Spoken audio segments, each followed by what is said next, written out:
Did you know that when you kill the mid-boss, it doesn't only give you the rejuve crystal, but it also gives you additional permanent buffs to everyone on your team, as well as souls? That's right, in today's video, we're going to talk about all the things that you might not have known about the mid-boss, including what is mid-boss, what does it give, and in-game examples of when you should do mid-boss, when you should contest mid-boss, and talk about all the intricacies that this objective brings to the game. All right, so let's just get the basic stuff out of the way. Let's just talk about mid-boss itself. A couple interesting stats. So when it spawns, it has 13,000 HP that scales with time, and then on top of that it spawns at 10 minutes. Of course, you're rarely going to see anyone do it at 10 minutes though, but technically you can. And interestingly enough, mid-boss also has 15% bullet resist, but it doesn't have any spirit resistance, but it does have debuff resistance. Now the first interesting fact about mid-boss is the kind of shield that it has. So as you can see here at the top, when I attack mid-boss, I'm not actually able to do any damage because of this regenerating shield, right? So the way that this shield works is at 10 minutes, I believe it starts at 85 HP, right? And it requires you and players to basically continuously damage mid-boss. Essentially, if you do less than 85 DPS, you're not going to do any damage to mid-boss at all at 10 minutes, and the shield does scale with time. Now, the first interesting thing about mid-boss is that when you get it to 50% HP,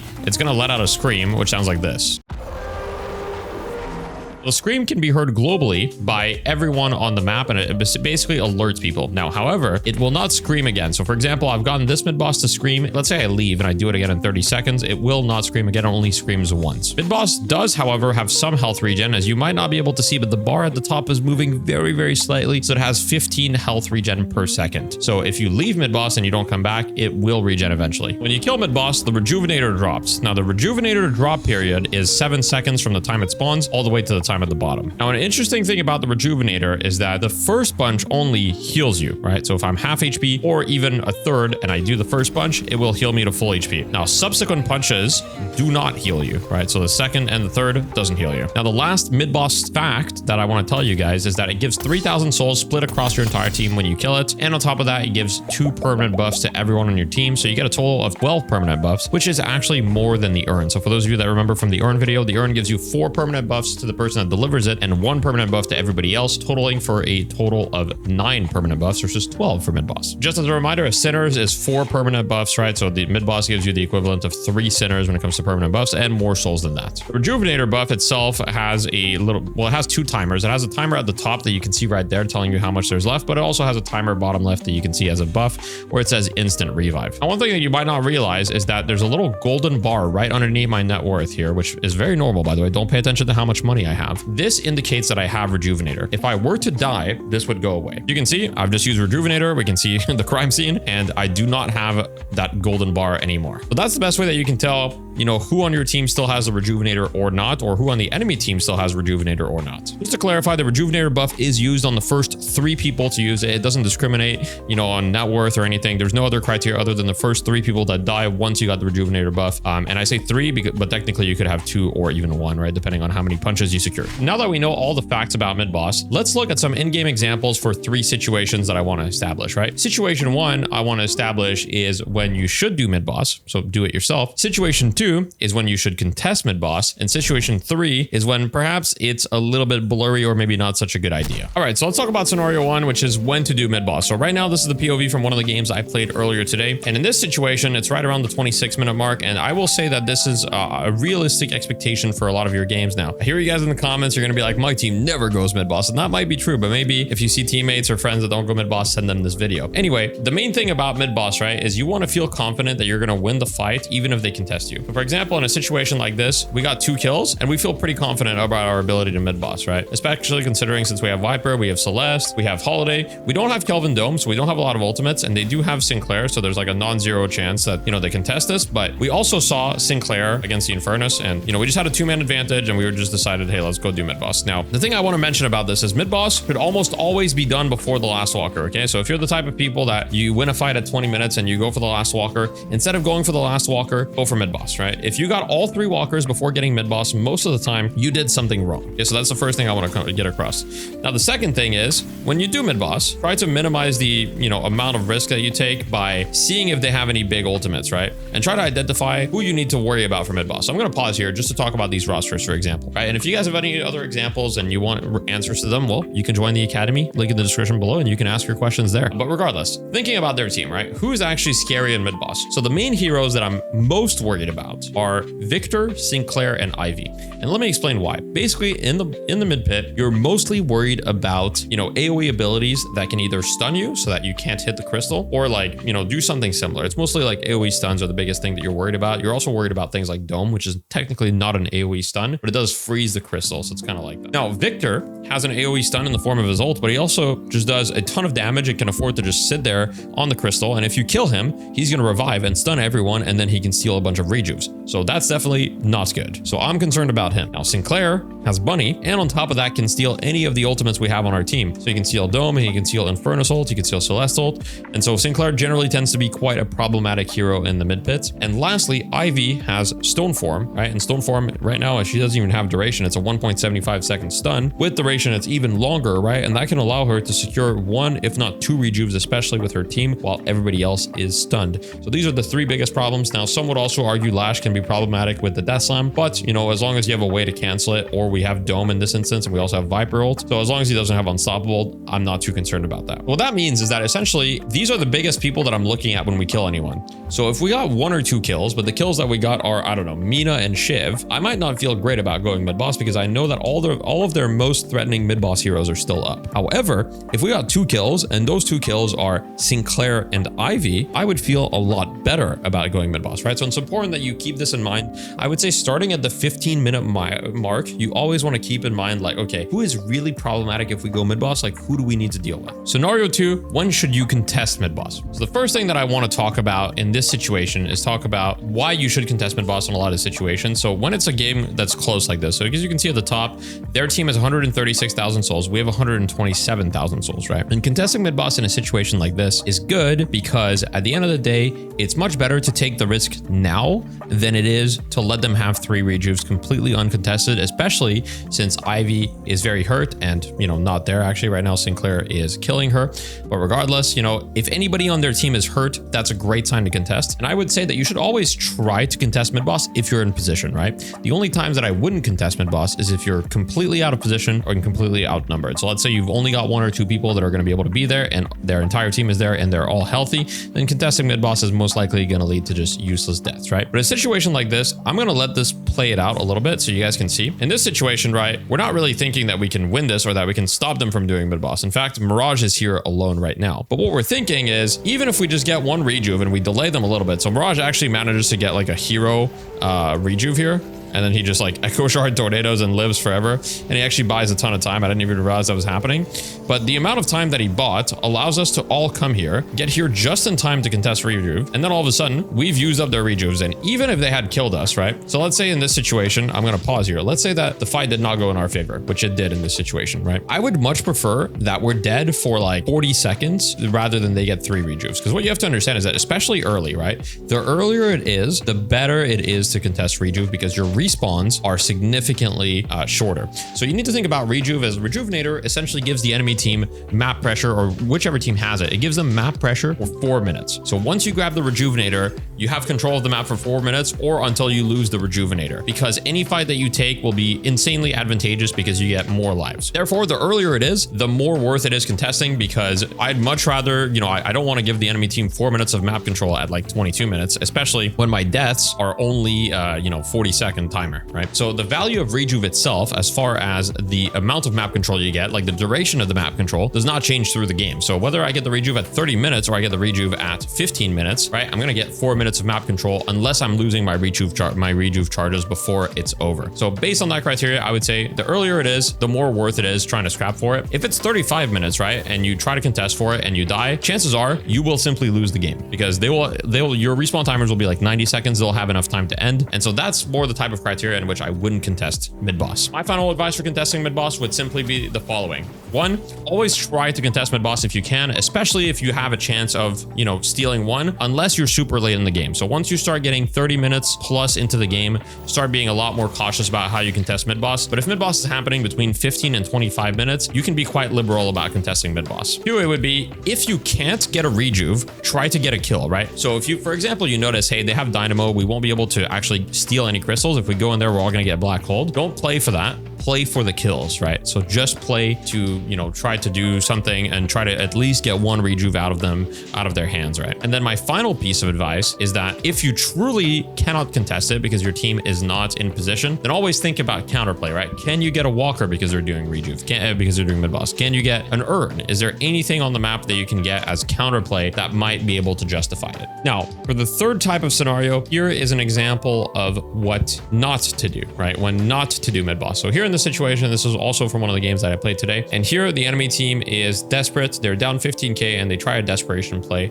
that is to get mid boss when they got 2 kills. So they killed Calico and they killed Yamato. And so they're like, hey, let's go mid boss. Let's just send it and, you know, see what happens. Now in this situation, it might not look bad. However, it really is not great. And even though I respected the desperation play, the biggest problem is that they don't have the key ultimates to secure it. For example, they don't have REM sleep. They don't even have paradox swap, although they will have it soon. And Furnace ult is like on the verge. I don't actually remember if they get it in time, but to me, it's very, very risky. And we've got heroes that are, you know, quite good at contesting it. And it's very easy for us to do good damage. So even though I like the base idea, which is, hey, let's do a risky mid boss, right? Because we're behind, etc. They probably would have been a lot better just trying to get more picks or trying to finish off a walker, play for the next turn, something like that. Because in a situation like this, if you mess up this play, then it truly is GG for you. However, if they had gotten one more pick, right, it could have been pretty good. And I want you guys to pay attention to the people that they killed, right? So they killed Yamato. Now, Yamato is really good to kill to go mid boss because of her ultimate. They also killed Calico. Now, Calico is decent in the mid boss, but she's nothing crazy. And we still have some crazy heroes. And also, they might not have considered kind of my build on Celeste, but I have Scourge and Torment Pulse and Counterspell. And there's certain items that make you really good in mid boss, and Counterspell is 100% one of them. So I'll just let the clip play and kind of show you guys how it goes for them. But this was just overly risky. And this is this also kind of doubles an example of like when to contest mid boss, because in this situation, obviously they're doing mid boss, but you know, this should not be allowed. And I end up getting in there. We parry everyone. They don't get Infernus ult in time, right? Which is kind of like a significant blunder.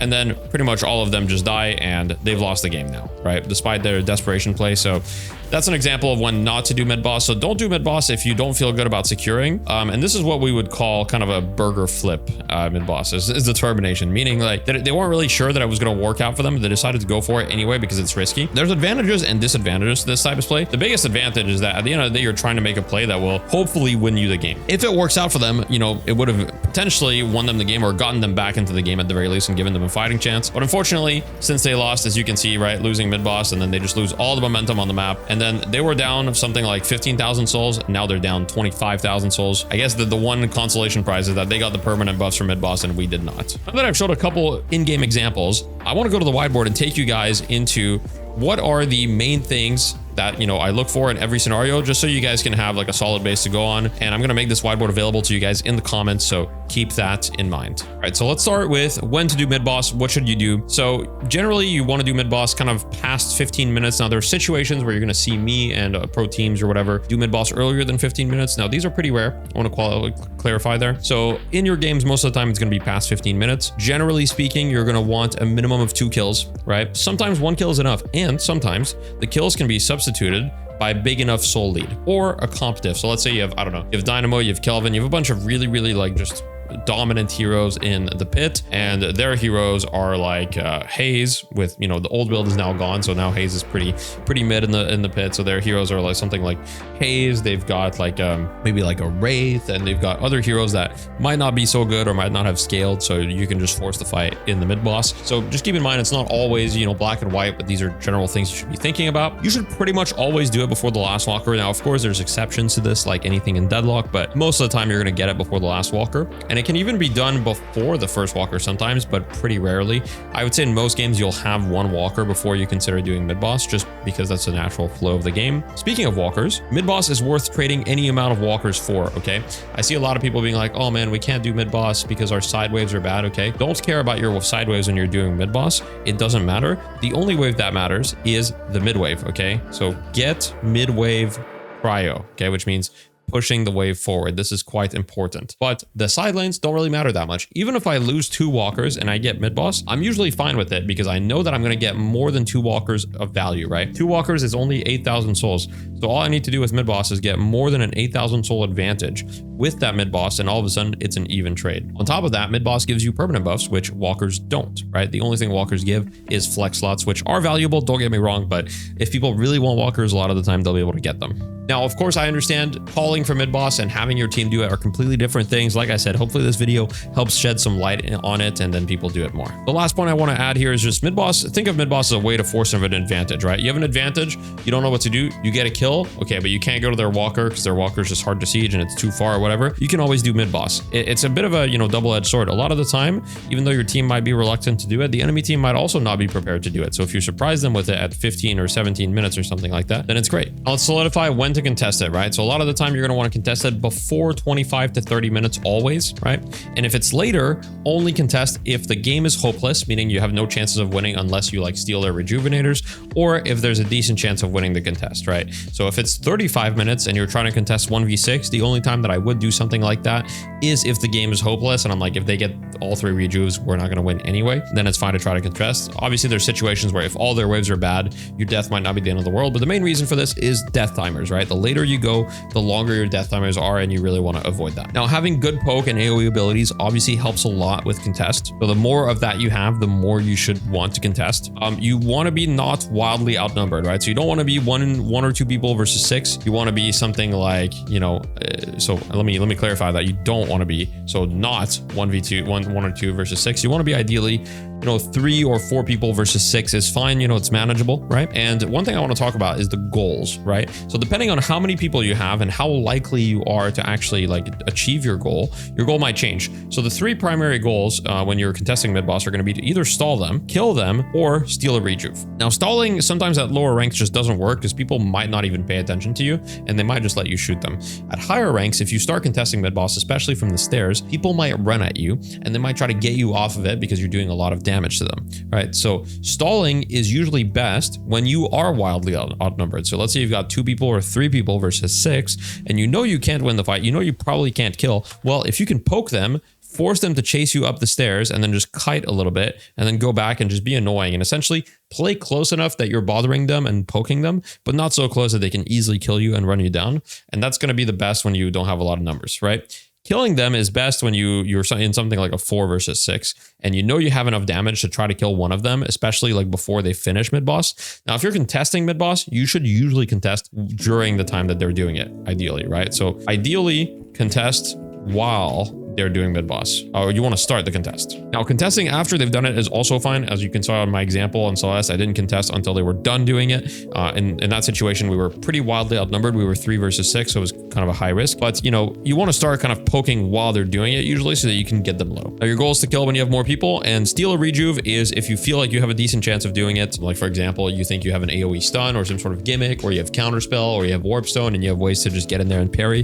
Now, if you're trying to steal a rejuve, always just start with the parry for the most part, unless you're at a rank where nobody parries. If you're at a rank where the enemy team just won't parry, then you can just sometimes swing a heavy melee. As we kind of saw in the Mirage example earlier, he kind of just swung a heavy melee and it just worked out. So sometimes it does work out. There's no golden rule of should you parry, should you melee first. It's all very situational. All right, so the last thing I want to talk about, and then I want to talk about the parries and punches a little bit, right? But the last thing I want to talk about is when not to do Midboss. This one's pretty simple, right? You don't want to do Midboss, generally speaking, when you're unsure you will win this fight. So if you go Midboss and you're like, man, I'm not really sure we win the fight, probably not a good idea, right?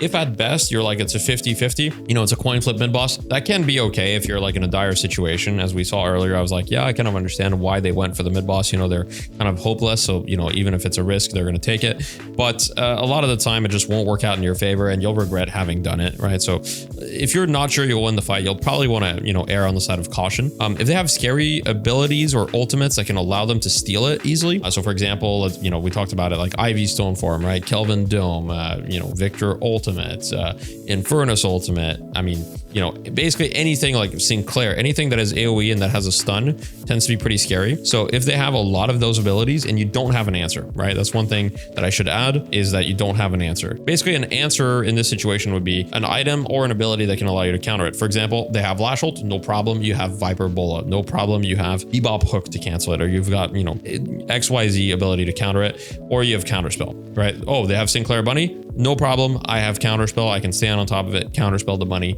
It'll be fine. Or I have unstoppable, right? So for every ability, you need to have like some sort of answer, or you need to think about, okay, this is going to happen. How am I going to counter it? And then the last thing is when you only have 1 to 2 picks, so you might have a lead, you might have 1 to 2 picks, but if they have the better mid-boss team comp, it might not be good for you to go mid-boss, even if you have 1 or 2 picks. So this is very situational, and I can't give it to you exactly, but if their team composition is just that much better than yours in mid-boss, especially for example, Dynamo's pretty uncounterable in mid-boss once he gets unstoppable, right? The only counter really is to get unstoppable yourself, so you can punch the crystal without getting hit by his ultimate. But other than that, there's really nothing else you can do. So if you don't have an unstoppable and he does, you really have to be extremely careful about what you do with mid-boss, because they might be able to steal all your crystals with just Dynamo using Warp Stone into his ultimate. Now I want to give a quick word about the parry game, is what I call it, right? The parry game is what I refer to as the mini game that's in mid-boss when the rejuve drops and you're thinking about, oh, do I parry, do I punch, etc., etc. Now the first thing I'll say is if you're in a party or you're with people, you want to do what's called staggering parries, right? What you want to do is you don't all want to parry at the beginning, right? You want to have one guy that parries when the rejuve drops, and then ideally you want to have a guy that's like, I've got second parry, I've got third parry. If you stagger the parries, then you risk pretty much every chance of the mid-boss being stolen. Now, how does mid-boss get stolen most of the time? The rejuve, the way that it gets stolen is someone gets on top of it, parries, and then parries again, and then parries again, and then all of a sudden, 3, 4, 5 people are parried on the ground. So if you stagger parries, it kind of avoids that, right? Because it's going to ensure that you're not all repeatedly punching. Always have at least one person parrying to kind of try to avoid the issue of, one guy stealing all of the mid-boss as well. And try to call whether you're going to punch or parry if you're comfortable communicating in game, of course. Now, this is not always possible, but just be like, hey, I've got first punch, I'm going to parry. Just a little communication can kind of go a long way. If you hear your teammate call, hey, I'm going to parry, maybe you will also want to parry, but you want to delay it, right? Because your teammate's going to parry instantly. So maybe you wait, 0.7 seconds, and then you go for the second parry, and you're going to catch someone that punches late after all the first parries have been used. That's all I wanted to say about mid-boss today. So if you guys have any questions or anything, as always, put it in the comments, or any, if you'd like to see more of these types of videos. My goal is to basically cover all the major objectives in Deadlock. So I don't have a video on how to end the game yet. So let me know if you'd like to see that, because I think a lot of people might need help a little bit with that. And obviously this whiteboard will be in the description below. So link, check it out there. Bye-bye.